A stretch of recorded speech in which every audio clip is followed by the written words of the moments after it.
Ayo subscribe channel YouTube Novel Azkabina. Novel Perintah Raja Naga. Bab 5490 dari Perintah Kaisar Naga, Melihat Harapan. Sosoknya melesat dan langsung menyusul. Kecepatannya luar biasa cepat, bagaikan sambaran petir, dan ia pun langsung menyusul Yun Miao, Dewa Abadi, dalam sekejap. David menggunakan langkah tahan api dan menyusul Yun Miao, Dewa Abadi, dalam 2 langkah. Bagaimana mungkin Yun Miao, Dewa Abadi, bisa lolos dengan langkah tahan api yang mampu meningkatkan kecepatannya dalam sekejap? Kemudian, ia menggendong Yun Miao, Dewa Abadi, kembali seperti anak ayam. Gerakannya santai dan biasa saja, seolah-olah Yun Miao tak berdaya melawan. Ah! Ini, bagaimana mungkin? Ketika para biksu iblis melihat ini, mereka langsung berubah menjadi abu. Mereka tahu bahwa bahkan Yun Miao, Dewa Abadi, bukanlah tandingan pemuda ini, dan mereka pasti akan mati hari ini. Hati mereka dipenuhi keputusasaan, seolah-olah mereka telah melihat kematian datang. David melempar Yun Miao, Dewa Abadi, ke tanah dan berkata dengan dingin, "Katakan, kenapa kau lari?" Ada keagungan di matanya, seolah-olah ia sedang mengadili seorang penjahat. Yun Miao, Dewa Abadi, gemetar dan berkata, Aku mengenalmu." Ada sedikit rasa takut dalam suaranya, dan tubuhnya meringkuk tanpa sadar. David berkata dengan ragu, "Kau kenal aku?" Matanya menunjukkan sedikit rasa ingin tahu mengapa Dewa Yun Miao mengenalnya. Dewa Yun Miao mengangguk, "Ya. Ketika aku di kuil, aku mendengar penguasa istana keenam menyebutmu. Dia berkata bahwa kau adalah orang yang sangat berbahaya, jadi kami harus berhati-hati denganmu." Ada sedikit rasa kagum dalam suaranya, seolah-olah David adalah makhluk yang membuatnya takut. David tiba-tiba menyadari, ternyata kau dari kuil. Matanya tajam, seolah-olah ia telah melihat kekuatan di balik Sang Abadi Yun Miao. Sang Abadi Yun Miao dengan cepat menjawab, "Ya. Aku melayani di bawah penguasa istana keenam kuil ilahi. Aku diperintahkan ke sini untuk memurnikan batu roh menjadi batu abadi dan menyerahkannya kepada penguasa istana keenam." Ada nada pasrah dalam suaranya, seolah-olah ia dipaksa melakukan ini. David bertanya dengan dingin, bagaimana mungkin penguasa istana keenam tahu cara memurnikan batu roh menjadi batu abadi? Matanya menyiratkan kecurigaan, keinginan untuk mengetahui rahasia apa yang tersimpan di balik semua ini di kuil ilahi. Sang Abadi Yun Miao hendak berbicara ketika langit yang jauh tiba-tiba dipenuhi awan gelap, dan aura yang lebih kuat dan lebih menyeramkan menyelimutinya. Seperti binatang buas kuno, aura jahat ini melonjak ke depan dengan kekuatan yang menghancurkan, menyelimuti seluruh alam Yuande dalam sekejap mata. Udara yang stagnan seolah dicengkeram oleh tangan tak terlihat, membuat pernapasan terasa sangat sulit. Para pembudidaya iblis, yang telah berjuang dalam jurang keputusasaan, tiba-tiba melihat secercah cahaya di kegelapan. Mereka semua mengangkat kepala, tatapan mereka menerawang ke langit. Mata mereka berbinar-binar dengan kegembiraan bara api yang membara, seketika menghilangkan rasa takut dan putus asa mereka sebelumnya. Ini kedatangan yang mulia abadi tingkat tinggi. Suara seorang kultivator iblis bergetar karena kegembiraan yang tak terkendali, seolah-olah mereka telah melihat seorang penyelamat datang. "Kita selamat. Aura Tuan ini jauh lebih kuat daripada yang mulia abadi Yun Miao," seru seorang kultivator iblis lain, wajahnya dipenuhi kegembiraan karena telah selamat dari bencana. "Pasti makhluk kuat di balik yang mulia abadi Yun Miao. Hanya makhluk sekuat itu yang bisa memiliki aura mengerikan seperti itu," seru seorang kultivator iblis lain dengan yakin, matanya dipenuhi kekaguman dan antisipasi. Sementara itu, wajah Li Qingshan dan yang lainnya langsung memucat seperti kertas, seolah-olah tertutup lapisan es tebal. Mereka mengepalkan tangan erat-erat, buku-buku jari mereka memutih karena tegang, dan tubuh mereka gemetar tanpa sadar, seperti dedaunan yang tertiup angin. Mereka dapat dengan jelas merasakan kebencian tak berujung dan tekanan mengerikan yang terkandung dalam napas yang berhembus ke arah mereka. Bab 5491 dari Perintah Kaisar Naga, Penghinaan. Dibandingkan dengan aura Dewa Yun Miao, aura yang satu ini lebih dari 1 tingkat lebih kuat. Kekuatan mengerikan yang seolah mampu menghancurkan gunung dan sungai dengan mudah, mencabik-cabik langit. Kekuatan ini memenuhi mereka dengan rasa ketidakberdayaan yang mendalam, seolah-olah mereka hanyalah semut yang menghadapi gunung yang menjulang tinggi. "Dermawanku, aura ini, mungkin milik makhluk dari alam yang lebih tinggi." Suara Li Qingshan bergetar, setiap kata terucap di sela-sela giginya. Ia menatap langit dengan saksama, matanya dipenuhi kekhawatiran dan ketakutan. Alam abadi bumi adalah eksistensi legendaris di alam Yuande. Kau harus berhati-hati. Para kultivator lain yang diselamatkan juga menunjukkan tanda-tanda kekhawatiran. Mata mereka menunjukkan kekaguman terhadap sosok kuat tak dikenal dan kekhawatiran akan keselamatan David. Beberapa bahkan tanpa sadar mundur setengah langkah, sebuah gerakan kecil yang mengkhianati ketakutan terdalam mereka. Di mata mereka, Dewa Yun Miao adalah jurang yang tak terjembatani, jurang yang tak teratasi. Kini, makhluk yang bahkan lebih kuat dari Dewa Yun Miao telah tiba. Sebelumnya, kemampuan David untuk menghancurkan Yun Miao Xianzun dianggap sebagai keajaiban di antara keajaiban lainnya. Namun kini, menghadapi seorang tokoh kuat di alam abadi duniawi, mereka dipenuhi keputusasaan, berpikir bahwa David tak mungkin menang. Awan bergulung-gulung dengan dahsyat di bawah angin kencang, bagaikan ombak yang bergulung-gulung. Sesosok berjubah hitam perlahan turun dari awan. Kemunculannya seolah menggelapkan seluruh dunia. Ia tinggi, bagaikan gunung yang menjulang tinggi, dan dikelilingi kabut hitam. Kabut itu tampak bernyawa, terus berputar dan bergulung, memancarkan aura jahat yang memuakkan. Setiap kali ia melangkah, tanah di bawah kakinya retak dengan garis-garis halus, seolah teriris oleh bilah tak kasat mata. Energi spiritual di udara tanpa terkontaminasi oleh aura jahatnya, menjadi keruh. Udara yang dulu menyegarkan dan menyenangkan kini dipenuhi bau busuk yang menyengat. Ia menyapu ruangan dengan merendahkan, tatapannya yang dingin bagaikan dua belati tajam, membuat siapapun takut untuk menatapnya langsung. Akhirnya, tatapannya jatuh pada Yun Miao, yang mulia abadi yang dipeluk David.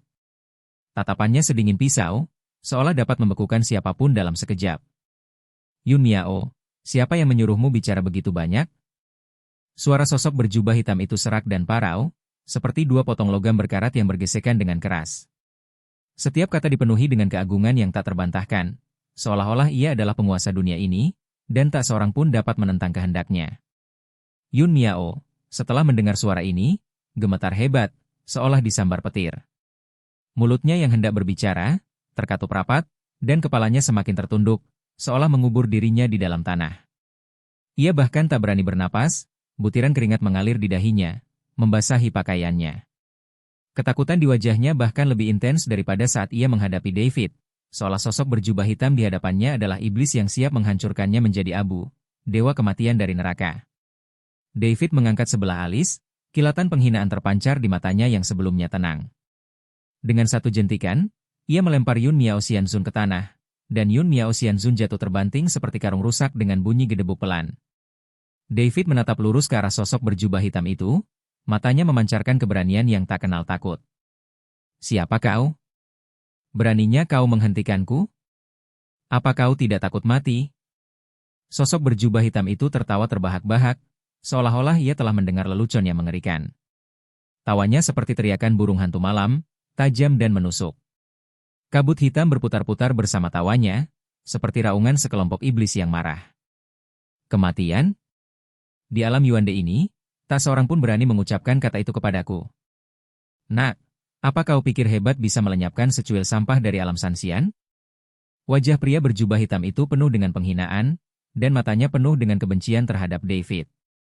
Bab 5492 dari Perintah Kaisar Naga, petugas penegak hukum Istana Jalan Jahat. Ia melangkah maju, langkah yang seakan menusuk hati semua orang. Auranya tiba-tiba melonjak, bagaikan tsunami yang dahsyat, menyapu David. Tekanan seorang dewa bumi kelas 2 bagaikan beban seberat 1000 pon, mencekik semua orang.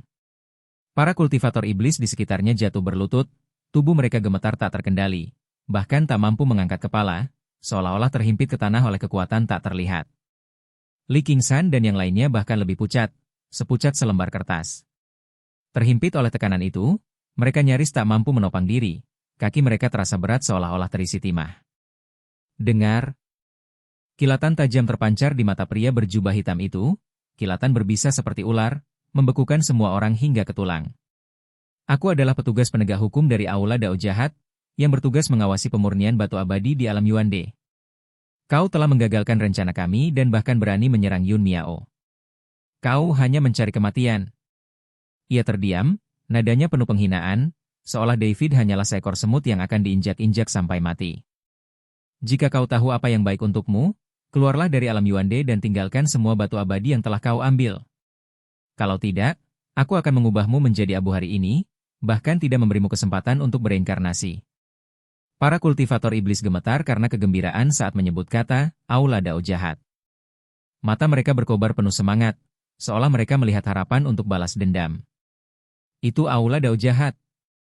Aula Dao Jahat legendaris yang menguasai alam bawah. Yang mulia sungguh perkasa. Bunuh bocah ini dan balaskan dendam. Kami? Dia bukan tandingan para master Aula Dao Jahat. Kita selamat sekarang. Mereka berteriak, suara mereka dipenuhi kekaguman pada sosok berjubah hitam dan kebencian pada David. David sedikit terkejut. Ia tidak menyangka Aula Dao Jahat terlibat, dan dilihat dari reaksi para kultivator iblis ini, mereka tampak tidak asing dengan Aula Dao Jahat. Fakta bahwa para kultivator dari kuil suci mengikuti mereka dari Aula Dao Jahat dan sekaligus menguasai alam Yuande sungguh menarik. Hati Li Qingshan dan yang lainnya mencelos. Mereka telah lama mendengar tentang Aula Dao Jahat, kekuatan yang ditakuti oleh banyak orang, kehadiran yang bahkan dikagumi oleh para dewa dari alam surgawi. Sang penegak hukum di hadapan mereka hanyalah seorang dewa bumi tingkat 2. Dalam pandangan mereka, sekuat apapun David, bagaimana mungkin ia bisa mengalahkan musuh yang begitu tangguh? Mata mereka dipenuhi keputusasaan, seolah-olah mereka telah meramalkan kekalahan David. Aula Dao Jahat? David tiba-tiba tersenyum, senyumnya ringan dan alami, seolah-olah ia telah mendengar sesuatu yang lucu, seolah-olah sosok berjubah hitam di hadapannya hanyalah seorang badut. Kupikir kau sosok yang tangguh, tapi ternyata kau hanyalah pion dari Aula Dao Jahat. Ekspresi sosok berjubah hitam itu langsung menggelap, bagaikan langit sebelum badai, dipenuhi awan gelap. Matanya dipenuhi niat membunuh, tatapan yang seolah mencabik-cabik David. Nak, beraninya kau menghina Aula Dao Jahat? Akan kuberi kau pelajaran, kau takkan pernah tahu tempatmu. Ia mengangkat tangannya, dan kabut hitam langsung menyatu menjadi cakar raksasa, seukuran gunung. Dengan suara siulan, cakar itu merobek udara saat mencakar ke arah David. Cakar ini mewujudkan kekuatan penuh seorang dewa bumi tingkat 2, yang hampir tak terhentikan di alam Yuande. Ruang di sekitarnya terpelintir dan terdistorsi, seperti selembar kain kusut. Kemanapun cakar itu lewat, udara terbakar, berderak dengan suara gemerincing, seolah-olah badai dahsyat sedang terjadi. Para kultivator iblis bersinar kegirangan, mata mereka melebar seolah-olah mereka akan menyaksikan David dicabik-cabik. Wajah mereka dipenuhi senyum kejam, seolah-olah mereka telah melihat pemandangan David berlumuran darah dan daging. Li Qingshan dan yang lainnya memejamkan mata, tak berani melihat pemandangan selanjutnya. Hati mereka dipenuhi kekhawatiran dan ketakutan, seolah-olah David akan menghadapi bencana yang tak dapat ia hindari. Bab 5493 Perintah Kaisar Naga. Namun, tepat ketika cakar iblis hendak menerkam David, David bergerak. Gerakannya tampak santai, namun dipenuhi misteri yang tak berujung. Ia hanya mengangkat tangan kanannya, telapak tangannya menghadap cakar iblis raksasa itu. Tak ada gerakan rumit, bahkan tak sedikit pun aura, seolah ia sedang menghadapi serangga terbang tak berarti. Bang! Bunyi gedebuk tumpul, bagai guntur, menggelegar di telinganya. Cakar iblis hitam itu langsung hancur berkeping-keping, berhamburan menjadi kabut hitam yang luas. Kabut itu, bagai asap yang tertiup angin, lenyap tanpa jejak. Seketika, sebuah kekuatan tak terlihat melesat kembali menembus lengan pria berjubah hitam itu, menyebar dengan cepat bagai ular berbisa yang ganas. Senyum puas di wajahnya membeku, digantikan oleh ekspresi tak percaya dan teror. Matanya melebar, seolah ia telah menyaksikan hal paling mengerikan di dunia. Ia merasakan kekuatan yang tak tertahankan menyerbu tubuhnya, seketika menghancurkan meridian dan dantiannya. Kekuatan itu bagai gelombang pasang, mendatangkan malapetaka di tubuhnya, meninggalkan kekacauan kemanapun ia pergi. Ia bahkan tak sempat berteriak, tubuhnya ambruk ke tanah bagai bola yang dihantam benda berat, berdarah dari ketujuh lubangnya, dan napasnya langsung terputus. Utusan penegak hukum Aula Dao Jahat tingkat kedua alam abadi duniawi itu bahkan tak mampu menangkap gerakan David, dan ditampar hingga tewas. Tubuhnya yang semula tinggi kini terkapar di tanah bagai anjing mati, tak lagi semegah sebelumnya. Seluruh penonton terdiam. Senyum para biksu iblis yang masih bersorak membeku, mulut mereka menganga lebar, mata mereka dipenuhi ketakutan dan kebingungan, seolah semua yang baru saja terjadi hanyalah ilusi. Tubuh mereka gemetar tak terkendali, seolah terjebak dalam mimpi buruk yang mengerikan. Li Qingshan dan yang lainnya terbelalak, melihat mayat sosok berjubah hitam tergeletak di tanah, lalu menatap wajah tenang David. Mereka benar-benar tercengang. Pikiran mereka kosong, seolah tersambar petir. Tekanan mengerikan yang baru saja mereka rasakan, sang ahli alam abadi bumi yang mereka anggap tak terkalahkan, telah dibunuh oleh David hanya dengan satu tamparan?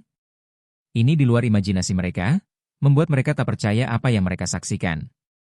Apakah ini nyata? Gumam seseorang, suaranya gemetar, dipenuhi keraguan dan ketakutan. Mereka tak percaya apa yang mereka saksikan. David bertepuk tangan, seolah-olah ia hanya sedang membersihkan debu. Gerakannya ringan dan alami. Kemudian ia menatap Yun Miao, yang mulia abadi, yang masih gemetar, nadanya setenang seolah-olah ia sedang mengajukan pertanyaan sepele. Sekarang, silakan lanjutkan. Bagaimana Master Istana ke-6 tahu metode untuk memurnikan batu abadi? Yun Miao Xianzun menatap mayat sosok berjubah hitam di tanah, lalu menatap David dengan ketakutan. Tubuhnya gemetar tak terkendali, seperti daun yang tertiup angin kencang. Ia tak berani menyembunyikan apapun lagi, dan segera berlutut, suaranya bergetar, akan kukatakan semuanya. Master Istana ke-6. Master Istana ke-6 mengetahui hal ini dari Master Istana ke-3. Aku tidak tahu persis bagaimana Master Istana ke-3 tahu ini. Wajahnya dipenuhi ketakutan dan keputusasaan, seolah-olah David adalah guru yang dapat menentukan hidup atau matinya. Mungkinkah Master Istana ke-3 dari Kuil Dewa telah berkolusi dengan Aula Dao Jahat? David mengerutkan kening. Perlu diketahui bahwa Master Istana ke-3 adalah pejabat tinggi di Kuil Dewa, dan Kuil Dewa adalah organisasi klan Dewa. Sekarang seseorang di klan Dewa berkolusi dengan klan Iblis, ini bukan masalah kecil. Terlebih lagi, Master Istana ke-4 selalu berselisih dengan Master Istana ke-3. Jika Master Istana ke-3 berkolusi dengan Aula Dao Jahat dan menyerang Master Istana ke-4, bukankah Master Istana ke-4 akan berada dalam bahaya? Bab 5494 Perintah Kaisar Naga Keseimbangan. Lagi pula, Master Istana ke-4 selalu membantunya, jadi David tidak ingin melihat apapun terjadi padanya. Yun Miao Xianzun menatap ekspresi David dan berkata dengan ngeri, aku sudah menceritakan semua yang kutahu. Mengenai urusan Master Istana ke-3, aku hanyalah pengurus kecil Istana ke-6. Mustahil aku tahu itu. Ya? David mengangguk. Dia juga tahu bahwa Yun Miao Xianzun tidak mungkin tahu tentang urusan Master Istana ke-3. Mustahil bagi anak buahnya yang kecil untuk mengetahui hal yang sangat rahasia seperti itu. David mengangkat tangannya dan seberkas api muncul. Sebelum Yun Miao Xianzun sempat bereaksi, ia sudah dikepung api. Jeritan terdengar. Li Qingshan dan yang lainnya sangat gembira ketika melihat pemandangan ini. Jika Yun Miao Xianzun mati, maka mereka akan benar-benar terbebaskan sepenuhnya. Setelah membunuh yang mulia abadi Yun Miao, David menatap Li Qingshan dan berkata, rekan Taois, bawa anak buahmu untuk mengumpulkan semua batu abadi yang telah dimurnikan di alam Yuande. Aku akan menggunakannya untuk kultivasiku. Jangan menambang atau memurnikan batu spiritual yang tersisa sesuka hati. Lagi pula, kau membutuhkan batu spiritual untuk kultivasimu. Li Qingshan dan yang lainnya bukanlah makhluk abadi, jadi mereka tidak memiliki cara untuk menyerap energi abadi dalam batu abadi untuk kultivasi. Mereka hanya bisa menyerap energi spiritual. Ketika mereka menembus alam surgawi dan mencapai alam para makhluk abadi yang tersebar, mereka dapat menyerap energi abadi. Aku akan mengikuti perintah yang mulia abadi. Li Qingshan mengangguk cepat. Tak lama kemudian, Li Qingshan memimpin semua orang untuk mengumpulkan batu abadi yang telah dimurnikan untuk David. Adapun para kultivator iblis itu, David tidak membunuh mereka semua. David tahu bahwa jika semua iblis dimusnahkan, hanya akan ada manusia dan binatang buas di alam Yuande, dan perang pasti akan pecah antara kedua ras. Yang dibutuhkan alam Yuande saat ini adalah keseimbangan di antara tiga ras. Setelah keseimbangan itu rusak, perang akan terjadi. Sementara David menunggu di alam Yuande untuk memamerkan koleksi tersebut, Humazi telah mencari informasi tentang Istana Dao Jahat di langit ketujuh. Saat ini, di tepi langit ketujuh, berdiri sebuah kota misterius yang selalu diselimuti kabut kelabu, kota angin hitam. Kota itu tampak terlupakan oleh dunia. Jalanannya dipenuhi atmosfer yang menyesakan, dan pejalan kaki sepi bagai bintang yang bertaburan di langit malam. Bahkan para pedagang yang menjajakan dagangan mereka pun terbungkus jubah hitam tebal, seolah-olah untuk melindungi diri dari bahaya dunia luar. Mereka berbicara dengan suara pelan, takut memperingatkan bahaya yang mengintai di balik bayangan. Humazi, berjongkok di sudut kedai teh yang bobrok, menggenggam erat beberapa batu abadi yang dibawanya dari langit ke-6. Meskipun kekuatan Humazi telah pulih, setelah mencapai langit ke-7, ia menyadari bahwa kekuatannya berada di level terendah. Humazi tidak menganggapnya enteng. Matanya memancarkan kekhawatiran dan kecemasan, telinganya menajam, mendengarkan setiap suara di kedai teh. Ia telah berdiam di sini selama 3 hari, dengan satu tujuan, mengungkap rahasia aula jahat langit ke-7. Humazi tidak berani bertanya sembarangan kepada siapapun, takut menjadi sasaran, jadi ia menggunakan metode ini untuk mengumpulkan informasi. Ia menggenggam erat jimat tersembunyi di tangannya. Jimat ini adalah satu-satunya perlindungannya saat ini, menyembunyikan aura kultivasinya untuk sementara. Memberinya kesempatan untuk bertahan hidup di lingkungan berbahaya ini. Bang! Sebuah dentuman keras memecah kesunyian di kedai teh. Pintu ditendang terbuka, dan seorang pria kekar dengan bekas luka mengerikan di wajahnya masuk, diikuti oleh 2 biksu lain, juga mengenakan jubah hitam, memancarkan aura menyeramkan. Humazi segera menundukkan kepala, berpura-pura acuh tak acuh, tetapi jari-jarinya diam-diam menggenggam jimat di tangannya, siap menghadapi potensi bahaya apapun. "Bos, beri aku setoples minuman keras terkuat," teriak Scarface, membanting dompet yang menggembung di atas meja.